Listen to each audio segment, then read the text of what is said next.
नमस्कार मित्रांनो, महाराष्ट्र अकॅडमीच्या युट्यूब चॅनलवरती सर्वांचं स्वागत आहे। एसएससी जीडी भरती 2026-27 ची जाहिरात लवकरच येणार आहे आणि या जाहिरातीमध्ये 50 ते 60 हजार पेक्षा जास्त जागा असणार आहे। मग या भरतीची जाहिरात कोणत्या महिन्यामध्ये येणार आहे, परीक्षा कधी होणार आहे, तुम्हाला वयाची अट काय लागणार, शारीरिक पात्रता, त्याचबरोबर शैक्षणिक पात्रता असू द्या आणि निवड प्रक्रिया काय असते, एक्झाम पॅटर्न काय असतो, या संबंधीची सर्व माहिती आपण या व्हिडिओमध्ये घेणार आहे। त्यामुळे व्हिडिओ शेवटपर्यंत बघायचा आहे आणि तुमच्या प्रत्येक मित्राला शेअर करायचा आहे जो स्पर्धा परीक्षा किंवा सैन्य दलामध्ये जाण्याची तयारी करतोय। आता बघा, नुकतीच एसएससी जीडी भरती 2025-26 ची जी काही परीक्षा आहे ती पार पडली। मे महिन्यापर्यंत तुमची परीक्षा चालू होती। बऱ्याच ठिकाणी फ्रॉड वगैरे झाले, त्या बातम्या तुम्ही ऐकल्या असेल, पण ते सगळं डोक्यातून काढून टाकायचंय तुम्हाला आणि नव्यानं तयारी करायची आहे। बरेचसे विद्यार्थी नव्यानं म्हणजे पहिल्याच त्यांचा अटेम्प्ट असणार आहे आणि काही विद्यार्थ्यांनी 1-2 परीक्षा दिलेल्या असणार आहे। तर त्या विद्यार्थ्यांनी तयारी कशा पद्धतीने करायची आहे त्याबद्दल सुद्धा आपण डिस्कस करणार आहे। आता बघा, 2026-27 ची ही जी की जाहिरात येणार आहे, ही जाहिरात तुमची सप्टेंबर महिन्यामध्ये येणार आहे। म्हणजे 30 सप्टेंबर 2026 ला नोटिफिकेशन येणार आहे असं त्यांनी स्पष्ट त्या कॅलेंडरमध्ये दिलेलं आहे। आणि तुमचं जे काही फॉर्म भरण्याची शेवटची तारीख असणार आहे ती 31 ऑक्टोबर 2026 असणार, कारण 1 महिन्याचा गॅप तुम्हाला त्या ठिकाणी 1 महिना फॉर्म भरण्यासाठी दिलेला असतो। आणि परीक्षा जी तुमची होणार आहे बघा, ती दरवेळेस जानेवारी ते मार्च दरम्यान होत असते। यावेळेस फक्त थोडीशी परीक्षा लेट झालेली आहे। का बरं लेट झाली? कारण त्या ठिकाणी आणि परत पोस्टपोन सुद्धा झाली होती, पुढे ढकलली होती, बरोबर आहे, कारण कंपनी चेंज झाली होती। अगोदर दरवेळेस टीसीएस परीक्षा घेत होतं, यावेळेस एडीक्यूटीनं घेतली या कंपनीनं आणि त्यामुळे बऱ्यापैकी खूप ठिकाणी फ्रॉड सुद्धा झाले बघा, बरोबर आहे। आता पुढच्या वेळेस परीक्षा कोण घेईन हे आपल्याला अजून सांगता येणार नाही, पण जशी जशी अपडेट येईल तशी तशी आपण तुम्हाला अपडेट देऊ। पण यावेळेस एडीक्यूटीनं घेतलेली आहे, पुढच्या वेळेस शक्यतो एडीक्यूटी घेऊ शकते किंवा एवढा सगळा फ्रॉड झाला त्यामुळे टीसीएस परत परीक्षा घेऊ शकतं, ठीक आहे। आता बघा, तुमची जी काही परीक्षा आहे ती जानेवारी ते मार्च दरम्यान असणार आहे। याच्या अगोदरची जी भरती होती आताच्या अगोदरची, त्यावेळेस परीक्षा फक्त तुमची फेब्रुवारी महिन्यातच झाली होती। मग ह्या भरतीची जी काही जाहिरात आहे ती सुद्धा लवकरच होऊ शकते आणि तयारी तुम्हाला आतापासूनच करायची आहे, कारण सुरुवातीपासून तयारी करायची म्हणलं तर वेळ लागत असतो। बरेचसे विषय तुम्हाला समजून घ्यायचे, वेगवेगळ्या कन्सेप्ट असतात, त्यानंतर तुम्हाला रिव्हिजन करायचं असतं, मॉक टेस्ट, प्रश्नपत्रिका, या सगळ्या गोष्टीसाठी वेळ लागत असतो। मग जाहिरात आल्यानंतर तुम्ही अभ्यास करणार तर तुम्ही सिलेक्शन मिळवू शकणार नाही, कारण वेळच कमी असणार आहे। तेवढ्या वेळामध्ये तुम्ही काय करणार आहे, त्यामुळं तयारी आतापासूनच तुम्हाला करायची आहे, ठीक आहे। त्यानंतर पुढे बघूया। आता एवढं लक्षामध्ये आलं, जाहिरात फिक्स जवळपास 30 सप्टेंबरला येणार आहे। लेट झाली तर 15-20 दिवस लेट नोटिफिकेशन येत असतं, पण जे एसएससीचं दरवर्षी कॅलेंडर येत असतं त्यामध्ये स्पष्टपणे 30 सप्टेंबर 2026 ला एसएससी जीडीची जी काही जाहिरात आहे ती जाहिरात येणार आहे। आणि यावेळेस थोडासा परीक्षेचा पॅटर्न बदलू शकतो, त्याबद्दल सुद्धा आपल्याला डिस्कस करायचंय। आता जागा किती असणार, तर मागचा ट्रेंड बघून घ्या। 2021 ला 25,000 जागा होत्या, पण या जागा वाढल्या होत्या बरं का। दरवर्षीच एसएससीच्या ज्या परीक्षा असतात त्यामध्ये जाहिरातीमध्ये जागा येतात, पण त्या जागा नंतर इन्क्रीज होत असतात, वाढत असतात। 2022 ला 50,000 जागा होत्या, 2023 ला 46,000, याच्यामध्ये सुद्धा 400-500 प्लस जागा होत्या, ठीक आहे।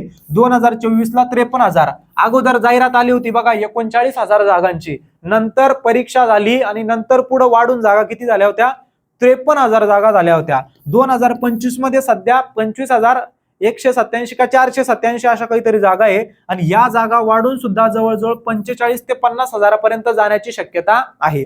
मग दरवेळेस जर आपण व्यवस्थित बघितलं तर दरवेळेस जागा या 50,000, 45, 53, 52 याच दरम्यान आलेल्या आहेत आणि या कमी दिसलेल्या ज्या काही जागा आहे ना त्या सुद्धा वाढत असतात। आणि 25,000ची वॅकन्सी आली होती, त्यानंतर वॅकन्सी बघा दरवेळेस वाढलेली वॅकन्सी। मग आता सुद्धा जागा कमी आल्या होत्या मागच्या भरतीमध्ये, म्हणून इथून पुढे ज्या काही जागा येणार आहे बघा त्या जवळपास 50,000 पेक्षा जास्तच असणार आहे।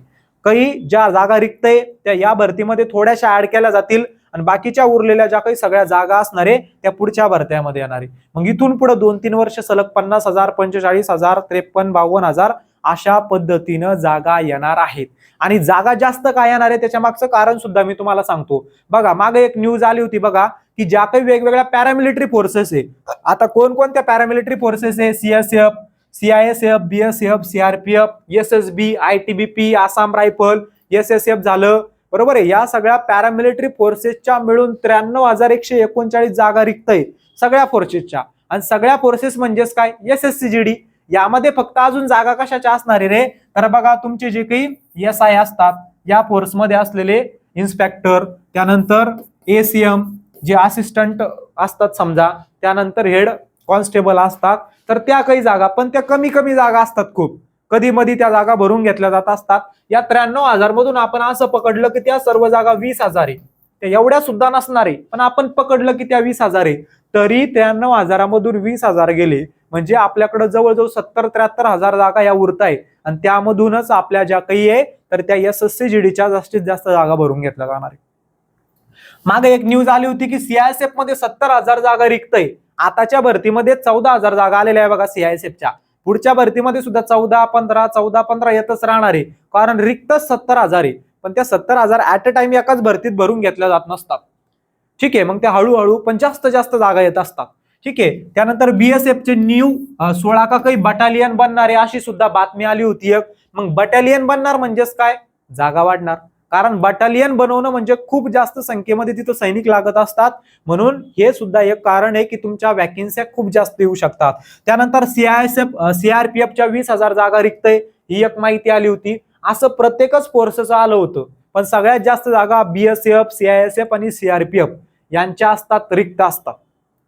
ठीक आहे, मग हे सगळे कारण आहे की तुमच्या ज्या काही 2026च्या वॅकन्सी आहे त्याच्यामध्ये जागा या 50 ते 60,000 पेक्षा सुद्धा जास्त येऊ शकतात. जाहिरातीमध्ये 40 येतील, 45 येतील, आता सुरुवातीपासूनच शक्यतो वाढवून येणार आहे, त्यानंतर थोड्याफार वाढणार आहे. पण जर लयच कमी आल्या 25-30 तर परत तो आकडा 50 पर्यंत जातच असतो. लक्षात ठेवा, दरवर्षीच तसं झालेलं आहे. मग जागा खूप जास्त प्रमाणामध्ये असणार आहे आणि खूप कमी क्वेश्चन जर तुम्ही बरोबर केले किंवा कमी मार्कवरतीच तुमचं सिलेक्शन फायनली होत असतं. त्याबद्दल सुद्धा आपल्याला डिस्कस करायचंय. आता आपण बघूया या भरतीसाठी तुम्हाला वयोमर्यादा काय असते. जनरलचे जे काही कॅन्डिडेट आहे त्यांना 18 ते 23 वर्ष एवढी एज लिमिट असते बघा. ओबीसीला 3 वर्ष सूट म्हणजे 18 ते 26 वर्ष, SC/ST ला 5 वर्ष सूट म्हणजे 18 ते 28 वर्ष. SC/ST असाल तर 18 ते 28 पर्यंत फॉर्म भरू शकतात. जनरल OBC वाले बघून घ्या, अशा पद्धतीने तुम्हाला येणाऱ्या भरतीमध्ये एज लिमिट लागणार आहे. त्यानंतर आपण पात्रता बघूया. उंची जर आपण बघायला गेलं, शारीरिक पात्रता उंची बघायला गेलं तर उंची लागणार आहे तुम्हाला 170 सेंटीमीटर. मुलांना 170 सेंटीमीटर लागणार आहे आणि मुलींना 157 सेंटीमीटर लागणार आहे. अलग लक्षामध्ये पुरुष महिला. आणि त्यानंतर आता शारीरिक उंची झाली, शारीरिक पात्रता झाली. शैक्षणिक पात्रता फक्त 10वी पास असते याला. शैक्षणिक पात्रता सर्वांना किती असते रे, तर फक्त 10वी पास असते.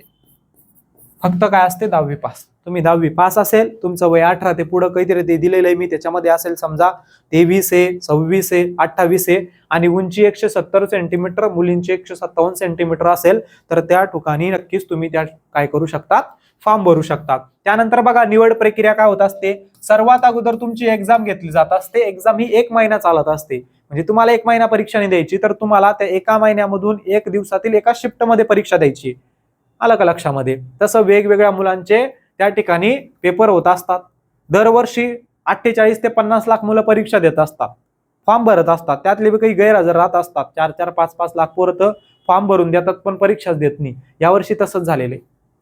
ओके, आलं लक्षामध्ये. मग अगोदर एक CBT होत असती, म्हणजे कम्प्युटर बेस्ड टेस्ट होत असती. ती टेस्ट झाल्यानंतर एक कट ऑफ लावला जात असतो आणि तुम्हाला फिजिकल साठी बोलवल्या जात असतं. कशासाठी, फिजिकल. आणि हे जे काही फिजिकल असतं ना ते क्वालिफाईंग असतं, म्हणजे तुम्हाला 25 मिनिटामध्ये 24 मिनिटामध्ये आय थिंक काय करायचं असतं, तर 5 किलोमीटर पळायचं असतं आणि क्वालिफाईंग असतं. याला कोणतेही मार्क दिले जात नाही, तेवढं लक्षात ठेवायचंय. त्यानंतर मग तुमचं मेडिकल होणार, त्यानंतर डॉक्युमेंट व्हेरिफिकेशन होणार. ही सगळी प्रक्रिया झाली की मग तुमचं एक फायनल, इथंच मेडिकल झाल्यानंतरच फायनल मेरिट लिस्ट लावल्या जात असतो. फायनल मेरिट लागली की मग काय जे डॉक्युमेंट व्हेरिफिकेशन होणार आणि मग तुमचं सिलेक्शन फायनली त्या ठिकाणी झालं. आणि कट ऑफ बघा कसा लागत असतो. सगळ्यात महत्वाचं म्हणजे कट ऑफ एकदम सिंपल. मी तुम्हाला सांगतो की 2025 ची जी भरती झाली आता, त्या भरतीचा जो काही निकाल आहे, आता आपण बघितलं या अगोदरची, तर या आताची झालेलीच आहे 2026 ची, पण अगोदरची जी झाली होती तर 109 वरती कट ऑफ लागला होता. आपल्या महाराष्ट्राचा सांगतोय मी. 109 वरती ओपनचा कट ऑफ लागला होता, जनरल कॅन्डिडेटचा 180 पैकी. त्यानंतर 107 वरती आय थिंक ओबीसीचा होता आणि 104 का 5 वरती ईडब्ल्यूचा होता आणि SC आणि ST यापेक्षाही कमी होतं. म्हणजे बघा तुम्हाला फक्त 80 पैकी जवळजवळ 55 क्वेश्चन बरोबर करायचे, काहींना तर 50, 48, 49 एवढेच क्वेश्चन बरोबर करायचे आहे. त्यात पण याच्याही पेक्षा कमी क्वेश्चन तुम्हाला बरोबर करायचे. का बरं रे? कारण नॉर्मलायझेशन मार्क वाढत असतात, प्रत्येकाचेच वाढत असतात. कोणाचा एखाद दोन कमी एखाद्या वेळेला होत असतो, पण प्रत्येकाचे मार्क नॉर्मलायझेशन मध्ये वाढत असतात. अवघड जर शिफ्ट आली तर मग खूपच वाढत असतात. म्हणजे लक्षात घ्या, तुम्हाला अशा पद्धतीने एवढे एवढे क्वेश्चन बरोबर करायचे आहे. एक्झाम पॅटर्न तुम्हाला जीके जीएस हा विषय असतो, म्हणजेच त्यामध्ये इतिहास असेल, भूगोल असेल, राज्यघटना असेल, विज्ञान असेल, चालू घडामोडीचे 1-2 क्वेश्चन असतील. हे सगळं मिळून तुम्हाला 20 प्रश्न विचारले जातात. गणिताचे 20 प्रश्न, बुद्धिमत्ताचे 20 प्रश्न, आणि हिंदी आणि इंग्रजी या दोन्हीला ऑप्शनल असतं. तुम्हाला एकतर हिंदीचे प्रश्न सोडवा किंवा इंग्रजीचे प्रश्न सोडवा.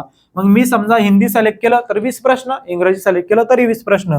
प्रत्येक जो काही प्रश्न आहे त्याला 2 मार्क असतात, म्हणजे 40, 40, 40, 40, एकूण 160 मार्काची परीक्षा होत असते. 160 मार्काची परीक्षा होते आणि 160 पैकी 109 जरी तुम्हाला मार्क असेल तर फायनली तुमचं सिलेक्शन होत असतं. हा कट ऑफ जास्तीत जास्त 115, 117च्या आसपास जात असतो, जास्तही पुढे जात नाही. आणि या भरतीमध्ये जागा वाढल्या किंवा पेपर हार्ड आले, कंपनी बदलली तर तो कट ऑफ अजून मागे येत असतो या सगळ्या गोष्टीमुळे.